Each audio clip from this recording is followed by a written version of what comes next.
suurayso caalamka oo bilaa wifi ah ama bilaa wireless ah may jirin lahayn gameska online-ka ahi live streams iyo fariin wadaarsiga dhaqsaha badan ee hadda haysano waxaa adag soo maahan wifi wuxuu noqday awood si qarsoon isku kala xidha inaga iyo caalamka digitalka ah balse ma isweydiisay sida uu shaqeeyo wifi-gu haddii raadinaysa jawaabtaasi muuqaalkan dhammayso si aad wax ogaatid wifi-ga ugu horreyn wifi-ga waxaa sida saxda laga soo gaabiyey wireless fidelity waana teknolojiyad inoo ogolaanaysa inaynu si xarig la'aan ah wada xiriir karno inagoo adeegsanayna radio waves waana habka fudud in la adeegsado qaabka wireka ah taariikhda wifi-guna waxay gaaraysaa ilaa 1980-maadkii oo ahayd markii ugu horreysay ee cilmi-baarayaashu isku dayeen in lagu wada xiriiri karo hab xarig la'aan ah iyadoo la adeegsanayo radio waves kadib horumarino ayaa lagu sameynayay ilaa 1997 la daahqaaday wifi-ga ugu horreeyay ee si public ah loo adeegsan karo 2000kiina aad ayuu soo caanbaxay iyadoo la soo saaray qalabo badan oo ku shaqayn kara wifi sida laptopska ilaa iyo xilligaasna wifi-gu marba marka dambaysa wuu sii horumariyey ilaa iminka la marayo wifi 6 ahna mid aad u xawaar badan inkastoo wifi 7 uu soo baxay haddana weli si dhammaystiran caalamka uma wada gaadhin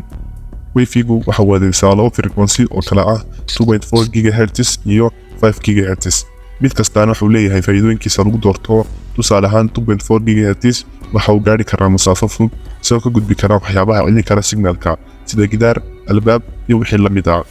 balse waa mid xawaaro hooseeya leh una nugul interference-ga ama in qalabo kale signalka kala dhex galaan oo ay daciifiyaan halka 5 GHz uu isagu yahay mid aan u nuglayn interference-ga lehna xawaaro sare balse aan gaarin masaafo fog inta ugu badan computerska xilligan la isticmaalaana waxay leeyihiin options inaad ka dhigan karto wifi-gaaga 2.4 GHz si uu gaari karo masaafo fog ama inaad ka dhigan karto 5 GHz si uu xawaarihiisu u sareeyo haddaba intaas haddaynu isla soo fahanay aynu ka jawaabnay su-aasha ah sida wifi-ga u shaqeeyo okay routerka oo ah qalabka aynu ku isticmaalno wifi-ga ayaa u shaqeeya sida radio station oo kale waxa uu signalka wifi-ga u kala qaybiyaa qalabada ku xidhan sida mobilada iyo laptopska kadibna qalabadaasi waxay fariin ay ku codsanayaan waxay doonayaan sida inaad isticmaasho website ama application fariintaasi ayaa loo soo diraya routerkii waxaanu routerku qalab kasta oo ku xidhan siinayaa IP address uu ku aqoonsanayo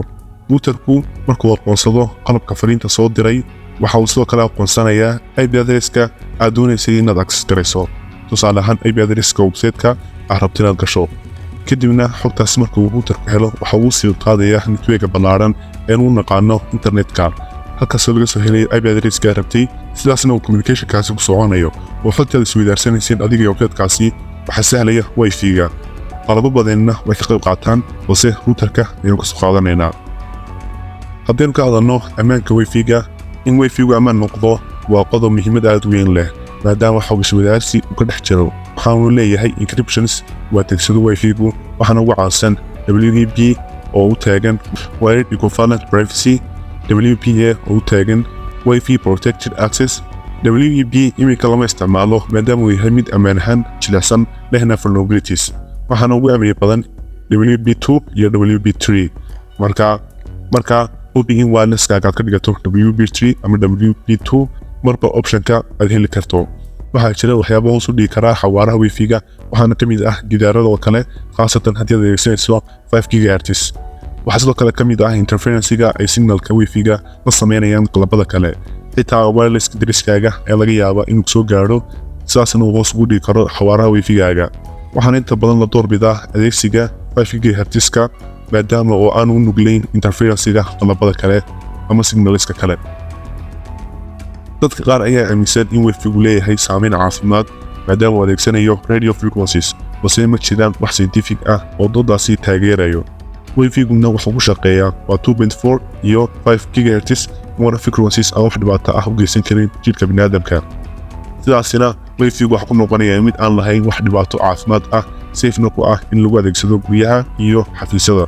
muuqaalkeena maanta intaas ayuu ka yahay la wadaag muuqaalkan asxaabtaada kuna soo biir KTN Somali mahadsanid